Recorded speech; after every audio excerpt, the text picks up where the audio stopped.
Potkal jsem jednou holku krásnou a měl jsem peněženku prázdnou.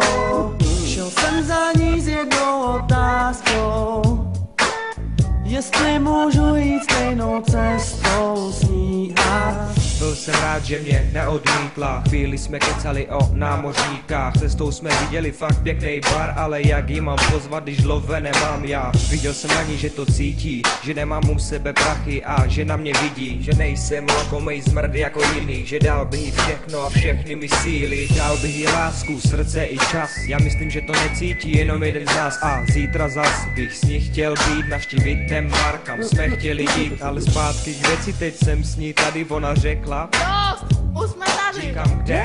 Ona. U mojí zahrady. Tak pojďme spolu nahoru, dáme se dohromady, ne? ze zahrady rovnou nahoru. Tak, Tam jsme si spolu sedli ke stolu a ona nabídla mikrofonu. Říkám, dej mi tam trochu citronu. Tak jsme si to vypili, ještě se pobavili, na zítra domluvili a po chvíli šel jsem dom. Tou cestou nekonečnou procházel jsem temnou tmou myšlenkama, že přijdu zítra zase za tebou.